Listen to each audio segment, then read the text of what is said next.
শুধু এই অঞ্চলের পাঁচজন ব্যক্তি শাহাদাত বরণ করেছেন।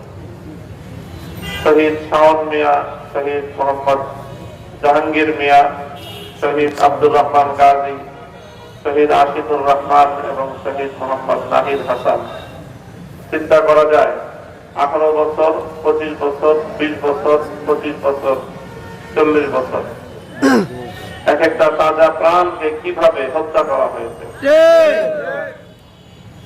গণমাধ্যম, বাংলাদেশের গণমাধ্যমকে আমি নিন্দা জানাই যে তারা শাহাদাতের কি পরিমাণ আমাদের সন্তানদেরকে, আমাদের ভাইদেরকে হত্যা করা হয়েছে, আমাদের কন্যাদেরকে, আমাদের বোনদেরকে পাখির মতো গুলি করে হত্যা করা হয়েছে, তার সঠিক পরিসংখ্যান আপনারা যাদের সামনে তুলে ধরতে পারেন না। শুধু মাধবদী ছোট্ট একটা এলাকায় যদি 5 জন শহীদ হয়ে থাকে, তাহলে এবার চিন্তা করতে পারেন বাংলাদেশে কি পরিমাণ মানুষকে তারা হত্যা করেছে। বহু মা তার সন্তানের লাশ খুঁজে পায়নি।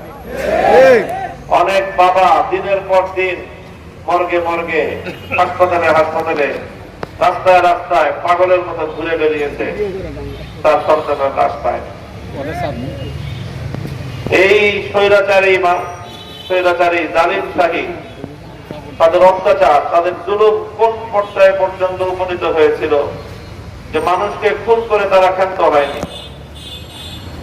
যে আইন শৃঙ্খলা রক্ষাকারী বাহিনী মানুষের জান মালের নিরাপত্তা দেওয়ার কথা, বিশ্ব মিডিয়া, সারা পৃথিবীর মানুষ দেখেছে গোপন ক্যামেরায় ধারণকৃত সেই দৃশ্য, যে পুলিশের গাড়ি থেকে কিভাবে একজন মুমূর্ষ আহত গুলিবিদ্ধ একজন ছাত্রের নিস্পন্দিত তার দেহটাকে রাস্তার মধ্যে ছুড়ে মারল, সেখানে সে কাতরাতে কাতরাতে সে শাহাদাত বরণ করল। এই দৃশ্য আমার গোটা জাতির জন্য কলঙ্কের। সারা পৃথিবীতে বাংলাদেশের মানুষকে, বাংলাদেশের জাতিকে একটি বর্বর, অসভ্য, নৃশংস জাতি হিসেবে দুনিয়ার মানুষের সামনে উপস্থাপন করেছে। আমরা পরিষ্কার বলতে চাই, এই নৃশংসতার দায় বাংলাদেশের মানুষ গ্রহণ করবে না।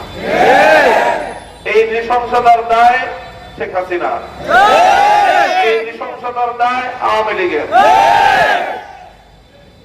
আগামী দিনে আপনারা যারা অতীত সময়ে আওয়ামী লীগের রাজনীতি করেছে, যারা তাদের মধ্যে যারা কেন্দ্র থেকে নিয়ে তৃণমূল পর্যায় পর্যন্ত 6 বছরে মানুষের উপর জুলুম এবং নির্যাতনের সাথে যারা সম্পৃক্ত ছিল, আপনারা পাড়ায় পাড়ায়, মহল্লায় মহল্লায় সেই সকল অত্যাচারী তৃণমূল পর্যায় থেকে নিয়ে শুরু করে কেন্দ্রীয় পর্যায় পর্যন্ত কোন অত্যাচারী জালিম মানুষের রক্তের দাগ যাদের হাতে লেগে আছে, কেউ যেন আর রাজনীতিতে পুনর্বাসিত হতে না পারে, তার জন্য আপনারা পাহাড়ের উপরে।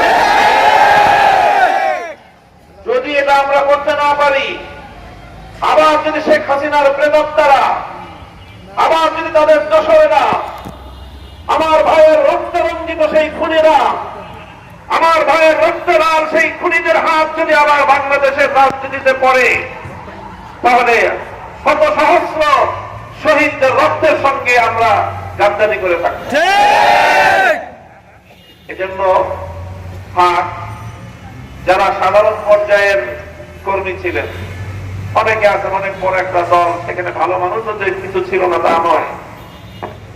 ভালো মানুষ যারা, যাদের হাতে কোন মুসলিমের রক্তের দাগ নাই, যারা কারো কাছ থেকে অবৈধভাবে চাঁদা চায় নাই, চাঁদা গ্রহণ করে নাই, যারা দখলদারি করে নাই, যারা দেশের অর্থ পাচার করে নাই, এই ধরনের ভালো কোন মানুষ যদি থেকে থাকে, আমরা তাদেরকে বলবো যে আওয়ামী লীগের নামটা পরিবর্তন করে অন্য কোন নামে আগামী দিনে রাজনীতি করবে। এই ঘাতক, নরঘাতক, মানুষ হত্যাকারী, জালিম পিশাচ, এই আওয়ামী লীগের রাজনীতি সোনার বাংলায়, শাহজাহানের বাংলায় আর দেশের মানুষ দেখতে চায়। প্রিয় সাথী ও বন্ধুগণ, দীর্ঘ বক্তব্য রাখার অবকাশ নেই। এদেশের ছাত্র জনতারা জেগে উঠেছে, অভূতপূর্ব ছাত্র এক গণ অভ্যুত্থান ঘটিয়েছে। এই ছাত্র অভ্যুত্থানের প্রধান বৈশিষ্ট্য যেটা ছিল সেটা হলো যে এখানে একটা ঐক্য প্রতিষ্ঠিত হয়েছিল, একটা ঐক্য প্রতিষ্ঠিত হয়েছিল।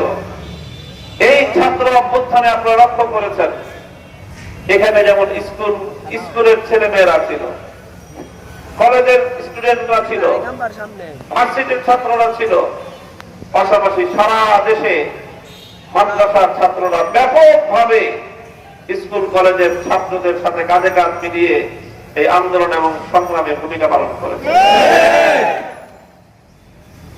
মাদ্রাসার ছাত্রদের তো কোটার দরকার নেই, তাদের সরকারি চাকরি নেই,